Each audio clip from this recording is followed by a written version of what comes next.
అందరికీ నమస్కారం. ప్రస్తుతం మీకు పనుల్లో జాప్యం జరుగుతోందా?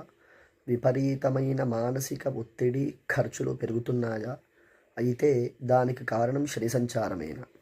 ప్రస్తుతం మీనరాశిలో ఉన్న శని సంచారం వల్ల ఏలినాటి శని, అష్టమ శని, అర్ధాష్టమ శని నడుస్తున్నటువంటి 5 రాశుల యొక్క పరిస్థితి ఏంటి? ఈ ఇబ్బందులన్నీ జూన్ 2027 నాటికి ఎలా తొలగిపోనున్నాయి? ఆ తరువాత ఏ రాశుల వారికి శని ప్రభావం ప్రారంభం కాబోతోంది? వీటన్నిటితో పాటు శనిదేవుడు ఇచ్చేటువంటిది శిక్ష కాదు, మన జీవితాన్ని మార్చే ఒక అద్భుతమైనటువంటి దీవెన.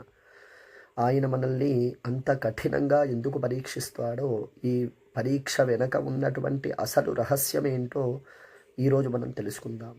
పరిహారాల గురించి కూడా చెప్తాను. వీడియోని ఎక్కడా స్కిప్ చేయకుండా చూడండి. Welcome to our channel. ప్రస్తుతం గోచార రీత్యా శని భగవానుడు మీనరాశిలో సంచరిస్తూ ఉన్నారు.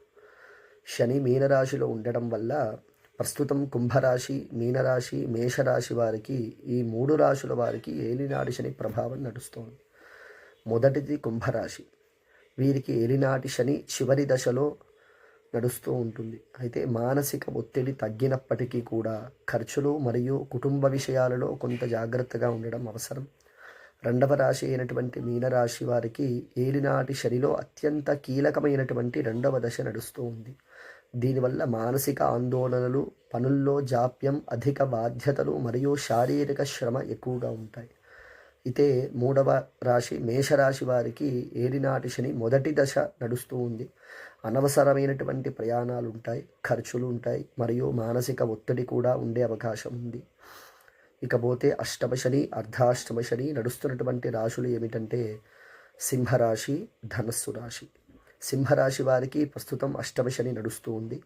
దీనివల్ల ఆరోగ్య సమస్యలు, ధన నష్టము, పనుల్లో ఆటంకాలు మరియు భాగస్వాములతో విభేదాలు వచ్చేటటువంటి సూచనలు ఉన్నాయి.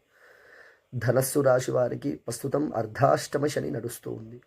దీని కారణంగా స్థిరాస్తి వివాదాలు కలుగుతాయి. తల్లిగారి ఆరోగ్యంపై ఆందోళన కలుగుతుంది మరియు వృత్తిరీత్యా స్థానచలనము లేదా ఒత్తిడి ఉండేటటువంటి అవకాశం ఉంది.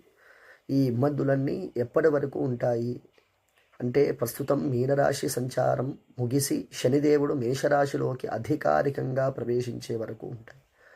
శని భగవానుడు జూన్ 3, 2027న పూర్తిగా మీనరాశిని వదిలి మేషరాశిలోకి ప్రవేశిస్తూ ఉన్నారు. జూన్ 2027 నాటికి కుంభరాశి వారికి ఏలినాటి శని పూర్తిగా విముక్తి లభిస్తుంది.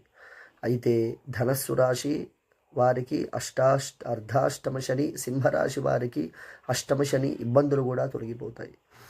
ఆ తరువాత వచ్చేటటువంటి జూన్ 2027 నాటికి కుంభరాశి వారికి ఏలినాటి శని నుండి పూర్తిగా విముక్తి లభిస్తుంది. అలాగే ధనస్సు రాశి వారికి అర్ధాష్టమ శని నుండి, సింహరాశి వారికి అష్టమ శని నుండి ఇబ్బందులన్నీ తొలగిపోతాయి. ఆ తర్వాత జూన్ 2027 నుండి మీనరాశి వారికి, మేషరాశి వారికి, వృషభ రాశుల వారికి ఏలినాటి శని ప్రభావం ఉంటుంది. కన్యారాశి వారికి అష్టమ శని, కర్కాటక రాశి వారికి అర్ధాష్టమ శని ప్రారంభమవుతాయి.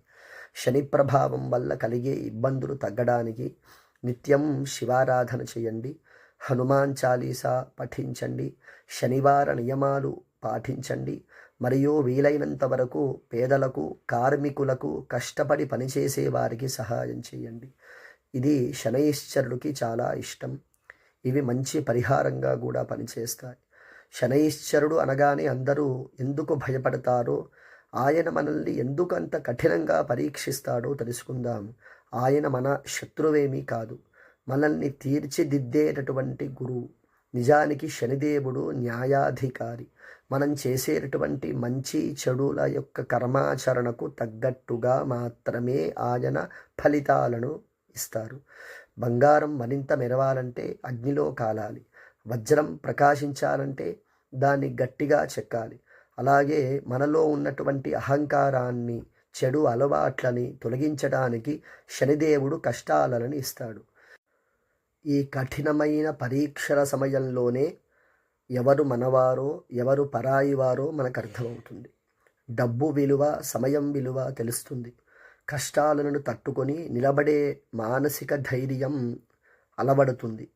శని ప్రభావం ముగిసేసరికి ఒక సామాన్యమైన వ్యక్తి కూడా ఎంతో అనుభవజ్ఞుడైన బలమైన వ్యక్తిగా మారుతాడు. అందుకే శనిదేవుడు పరీక్షలకు భయపడకండి, ధర్మంగా బతకండి, కష్టపడే తత్వాన్ని నమ్ముకోండి. ఆయన ఇచ్చేది శిక్ష కాదు, మన జీవితాన్ని మార్చే ఒక అద్భుతమైనటువంటి దీవెన, అవకాశము. ఈ సమాచారం మీకు నచ్చితే లైక్ చేసి మరికొందరికి షేర్ చేయండి. మన ఛానల్ని సబ్స్క్రైబ్ చేసుకోండి. జై శ్రీరామ్. హర హర మహాదేవ.